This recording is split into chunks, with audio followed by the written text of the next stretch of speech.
Salam, hörmətli izləyicilər, videoya xoş gəldiniz. Bu videoda OTK-nın bugün keçirdiyi sınağın izahına baxacağıq. Başlayaq. Sualda deyilir, kondensatorun gərginliyinin tənliyi verilib, tutum müqaviməti haddan ən kiçik olar.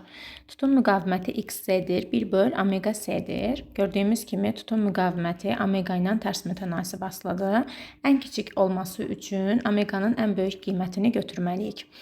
Tənliyimizdə də ki, U bərabər UM sinus omega T'dir. Yəni sinusla T'nin arasında qalan bax bu qiymət bizə omeganı göstərir. Ən böyük qiyməti isə 400-dür. Doğru cavab C variantı. Omega böyük olsun, X kiçik olsun. Sabit temperaturda T bərabər konstant verib, verilmiş kütləli doymayan su buxarının həcmi azalmışdır. Doymayan su buxarı izotermik olaraq sıxılır. Bu prosesdə buxarın sıxlığı və molekulların orta kvadratik sürəti necə dəyişir? Temperatur sabit olduğuna görə YK bərabər 2-də 3 KT-dir. Kinetik enerji dəyişməz. Orta kvadratik sürət də kökün altında 3RT bölünsün böyük M-dir. Yəni orta kvadratik sürət də temperatur sabit olduğu üçün dəyişməz. Rho bərabər M bölü V-dir. Kütlə sabit olduğu halda həcm azalıbsa sıxlıq artar. Rho artar və dəyişməz. Doymayan su buxarı ideal qaz qanunlarına tabe olur. Doyana keçənə qədər. Doyan su buxarı tabe olmuş. Kondensatorlar ardıcıl birləşib. Birincidə əgər gərginlik 30-dursa, ikincidə sizdən soruşur. Deməli, U bərabər Q bölü C-dir. Ardıcıl birləşmədə hər ikisində eyni miqdarda yük toplanır. U C ilə tərs mütənasib aslı olur. Ona görə də əgər tutum 2 olanda gərginlik 30-dursa, tutum 4 olanda gərginlik bu 2 dəfə artıb, bu da 2 dəfə azalıb 15 olmalıdır. İdeal qaz molekullarının orta kinetik enerjisini hansı cihazdan ölçmək olar? YK bərabər 2-də 3 KT-dir. Temperaturu bilsək, onda kinetik enerjini də bilərik. K da onsuz da Boltzmann zabitidir. Deməli, vakuumda sındırma əmsalı 1-dir. Mühitə keçəndə sındırma əmsalı 2 dəfə artdı.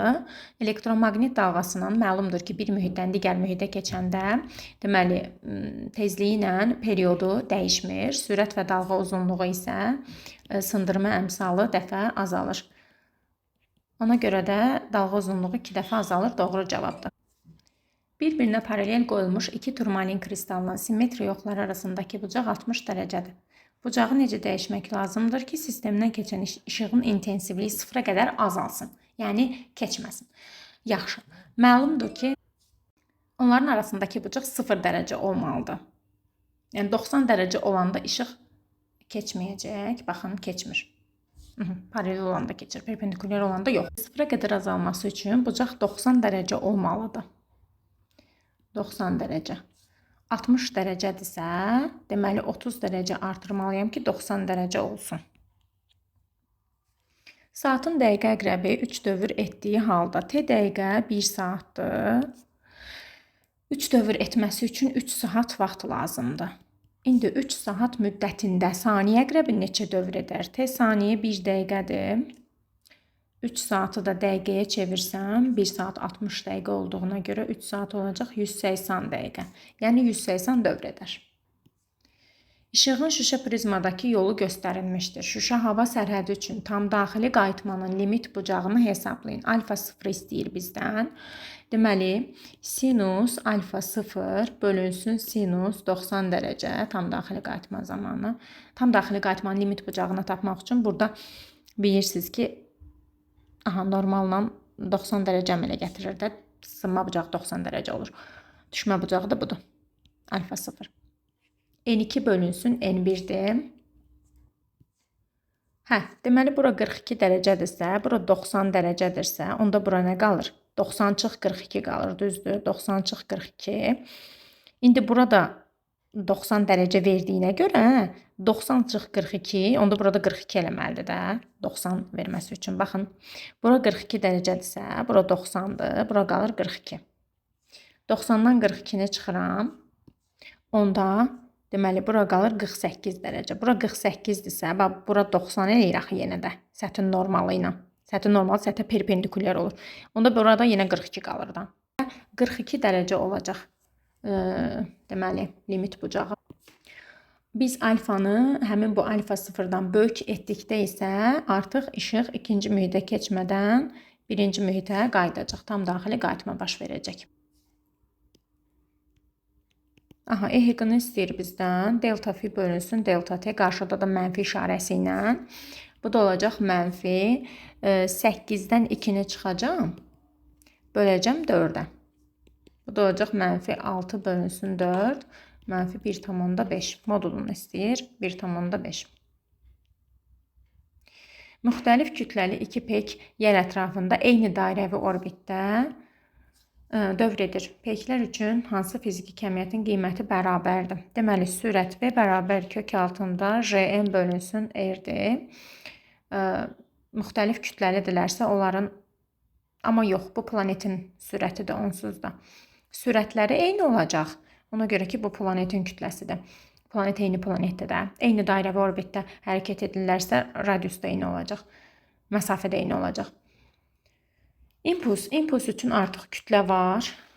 Yəni, peykin kütləsi lazım olacaq. Ona görə P bərabər mv'dir. Eyni olmaz. Periodlar biz bilirik ki 2 pi r bölünsün t bərabər kök altında Jn bölünsün r yazıb. Hər tərəfi kvadrata yüksəltsək 4 pi kvadratı r'in kvadratı bölü t kvadratı bərabər olacaq Jn bölünsün r-ə. Yəni ki, periodun kvadratı radiusun kubu ilə mütənasib olacaq. R-lər eyni olduğu üçün periodlar da eyni olar. Kinetik enerjidə də yenə kütlə var. mv kvadratı bölü 2-dir.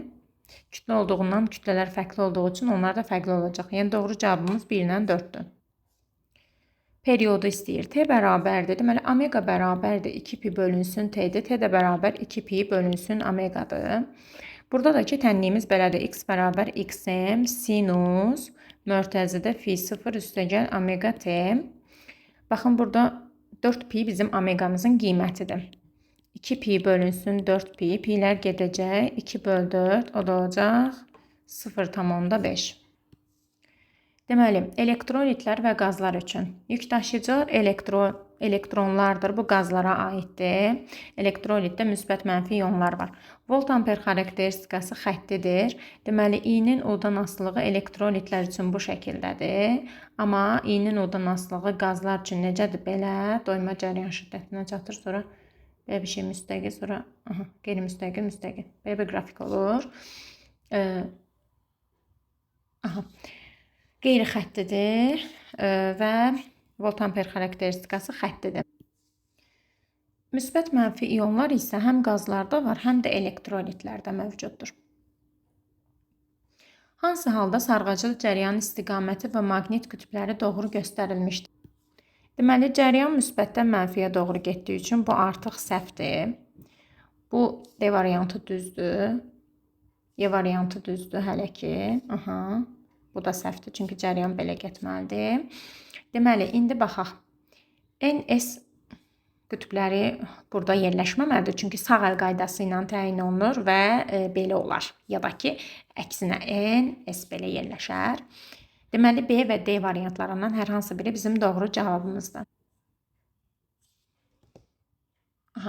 Biz istiqaməti sağ əl qaydası ilə tapırıq. Deməli, cəryan bu şəkildədir, yəni gördüyümüz üzrə cəryan belə gedir.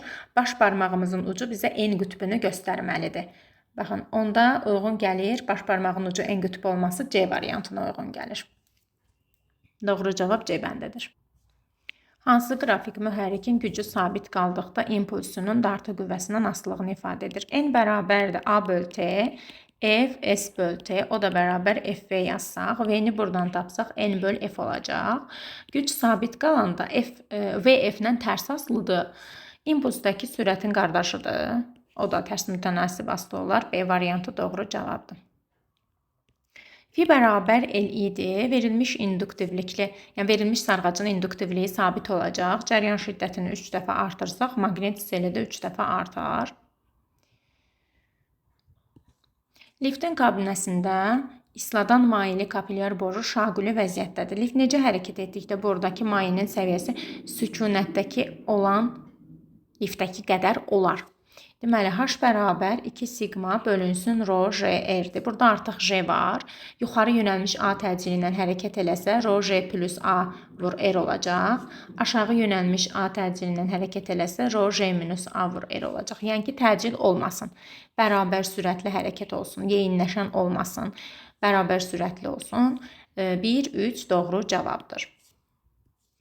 Alfa şüalanmanın tənliyini yazaq. XZA, deməli, helium 2, 4, YZ-2 yazmalıyım saxlanma qanununa görə. Burada A-4 yazmalıyım. Çünki parçalanmadan əvvəl və sonra kütlə ədədi və yük ədədi saxlanmalıdır.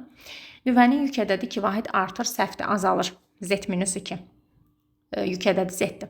Nüvənin kütlə ədədi dəyişmir, səhvdir, 4 vahid azalır. Nüvədəki neytronların sayı 2 vahid azalır, doğru cavabdır. Ona görə ki, A bərabər Z plus N-dir. Bu 2 vahid azalır, bu da 2 vahid azalır ki, bu yekunda 4 vahid azalmış olur da. Yəni, yalnız 3. Cisim bir-birinə qarışmayan iki maye arasında tarazlıqdadır. Cismin və mayələrin sıxlıqları arasında hansı münasibət doğru? Sıxlığı ən çox olan maye ən aşağıda durur. Cismin sıxlığı ikinci mayenin sıxlığından azdır ki, ikinci mayedə tam daxilinə keçməyib. Ona görə cismin sıxlığı gələcək. Sonra isə ρ1. ρ1 sıxlığı azdır. Həm yuxarıda durur, həm də ki, cisim əslində ρ1-i keçərdi. Ancaq ρ2 qoymur onu aşağı düşməyə. İçərisində buzlu olan qabı soyuducunun dolabından çıxardırlar. Otaq şəraitində həmin buzlu sisteminin temperaturu ölçülür. Hansı qrafik qarışığın temperaturunun zamanla asılılığına uyğundur? Əvvəla buz əriməlidir. 0 dərəcə Selsidə buz əriməlidir. Ərimə prosesində də temperatur dəyişməməlidir. Budur. Daha sonra isə buz əridi, su əmələ gəldi. İndi su qızacaq. Yəni, doğru cavab C variantıdır. Buzun normal şəraitdə ərimə temperaturu 5 dərəcə deyil. Bu da doğru deyil. Yəni, 5 dərəcə Selsidə buz olmayacaq axı. 0 dərəcə Selsidədir buz. Aha. Belə. 0-dan əvvəl əriyəcək. Su əmələ gələcək, sonra su qızacaq. Qızma prosesində temperatur arta bilər. Cm delta T. Deməli, Joule-un yerinə yazıram Newton vur metr. Vur saniyə böl metr. Yəni, A bərabər Fs-dir. Joule-un yerinə Newton vur metr yaza bilərik. İş vahididir. Metrlər gedir, qalır Newton vurulsun saniyə. Bu da bizə impulsun vahidini verər. Newtonun yerinə kiloqram vur metr böl saniyə kvadratı, bir dənə də saniyə yazsaq, kiloqram vur metr böl saniyə impuls vahididir. Aha, K nöqtəsinə uyğun gücü hesablamağımız lazımdır. Güc IU-dur. Düz mütənasib asılılıqdan baxıram. Deməli, 4-ə əgər 40 uyğun gəlibsə, onda 20-yə də 2 uyğun gələr. 2-ni də 20-yə vuracam, olacaq 40 watt. C variantı. 52. Deməli, yerdəyişmənin tənliyini verirəm. Plus minus V0xt plus minus AXT kvadratı bölünsün 2. Təcili tapıram. Son sürət minus başlanğıc sürət bölünsün zaman. 12 bölü 3, bu da verəcək 4. Sx də bərabər olacaq. Başlanğıc sürət 5-dir. Təcil də müsbətdir. Proyeksiyası 4t kvadratı bölü 2. Ay, t-ni yedim. 5t üstə gəl 2t kvadratı. C variantı. Düz xətlə hərəkət edən cismin sürətinin proyeksiyasının zamanla asılılığı verilib. Cismin kütləsi 3 kq-dır. Aha. Deməli, sürət verilib. Təcili 12 bölü 6, bu da bizə 2 verəcək. Əvəzləyici qüvvəni tapsam, F əvəzləyici bərabər MA. M 3-dür. A da 2, bu da eləyəcək 6 Newton. İndi, yeyinləşən hərəkətdə əvəzləyici qüvvə hərəkətin əksinə deyil. Axı, sürət get-gedə artır. Normal X oxu istiqamətində yeyinləşən hərəkətdə təcilində istiqaməti bu tərəfədir. Əvəzləyici qüvvənin modulu 6-dır, bu düzdür. Cisim X oxu istiqamətində hərəkət edir, düzdür. Çünki sürətinin proyeksiyası müsbətdir. Cismin təcili 4-dür. Yox, 2 tapmışam axı. Səhv tapmışam. Yox, 2 tapmışam. 4 deyil. Cisim bərabər yavaşlayan hərəkət eləmir. Yeyinləşən hərəkət eləyir. Sürət get-gedə artır.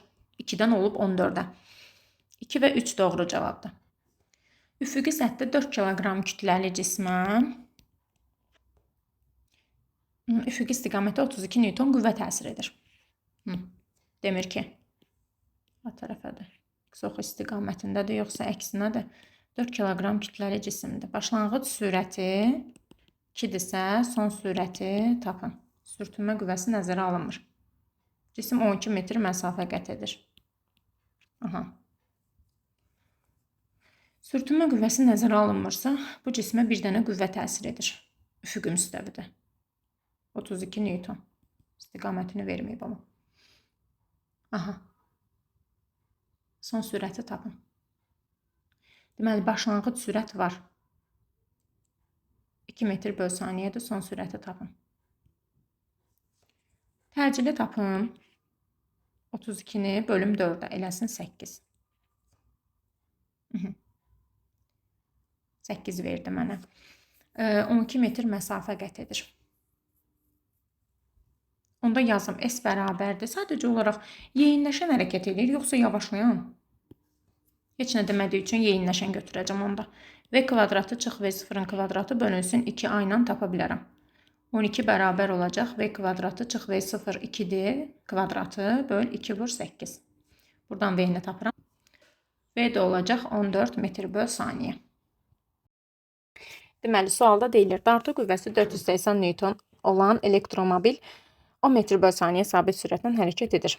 Avtomobilin mühərrikindəki gərginliyin 400 volt olduğunu bilərək, ondakı cəryan şiddətini hesablayın. İyini soruşur. Burada biz ancaq güclərin bərabərliyindən gedə bilərik. Enerji itkisi nəzərə alınmır onsuz da. Deməli, yazıram. FV bərabərdir IU. Buradan da i'ni tapmaq üçün nə edəcəm? FV-ni U-ya böləcəm. 480-ı vuracam 10-a, böləcəm 400-ə. Sıfırlar ixtisar gedər. Buradan 12 eləyər. Elə cavab da deyəsən 12 amper olacaq. 56-cı sual.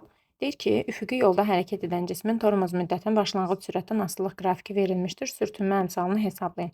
Yalnız sürtünmə qüvvəsi təsir edəndə MA bərabər MJ olur. M-lər ixtisar gedəndə A bərabər MJ olacaqdır. M-ni də buradan tapmaq üçün A-nı J-yə bölməliyəm. A-nı tapım gəlim. A da bərabərdir V0 bölünsün T-dir də. Yəni ki, 24-ü bölərəm 6-ya. Bu da eləyər 4. J də 10-dur. Cavab olar 0,4. 2 mənfi, 1 müsbət və 1 yüksüz zərrəcikdən ibarət sistemdə bir-birini cəzb edən zərrəciklər cütü. Deməli, bu deyəsən 2 mənfi 1 müsbət yazıb. Bu, bunu cəzb eləyir. 1 ilə 2, 1 və 2, bir də ki, 3 ilə 2, 3 və 2 bir-birini cəzb edir. Əks qütblər. İtələyənlər isə 1 ilə 3 olacaqdır. 1 və 3 bir-birini dəf edir. Elektromaqnet qarşılıqlı təsirdə olmayan zərrəciklər cütü deməli 4 1 ilə də, 2 ilə də, 3 ilə də heç biri ilə qarşılıqlı təsirdə olmur. Yəni 2 4, başqa 3 4 bunlar qarşılıqlı təsirdə olmur. Çünki birinin yükü yoxdur. Bir-birini cəzb edənlər deməli 2 və 3 var burada. 2 və 3. D variantı. Bir də 1 ilə 2. O da var. A variantı. Bir-birini dəf edənlər isə 1 ilə 3-dür. O da Y variantındadır. Silindirdə ideal qaz izotermik sıxılır. Temperatur konstant qalır. Həcm azalır. Həcmi 2 dəfə azalır. Koordinat oxlarında uyğun qiymətləri qeyd etməklə təzyiqin həcmindən asılılıq qrafikini qurun. P1 100-dür. Başlanğıc təzyiqi, başlanğıc həcmi də 2 litrdir. Deməli, izotermik prosesdə PV ilə tərs mütənasib asılıdır. Çünki PV bərabər nRT-dən baxsaq, nRT bölünsün V. Tərs mütənasib asılı olacaqdır. Deməli, başlanğıcda həcm 2-dir. Sonra 2 dəfə azalır. Yox, bura yazmamalıyım. Başlanğıcda həcm 2-dir. Sonra 2 dəfə azalır. 2-ni 2-yə böləcəm, eləyəcək 1. Təzyiqdəki kilopaskalına verməliyəm. Deməli, təzyiqin başlanğıc qiyməti 100 kilopaskaldır. Sonra həcm 2 dəfə azalıbsa, təzyiq də 2 dəfə artar. Tərs mütənasib asılıdır axı. Bu şəkildə olacaq. Elektromaqnet kran dəmir, mis və alüminium qırıntılarından ibarət qarışıqda işləyir. Kran əsasən hansı qırıntıları cəzb edir və hansıları cəzb etmir? Deməli, bunun səbəbini maddələrin maqnit xassələrini izah edir.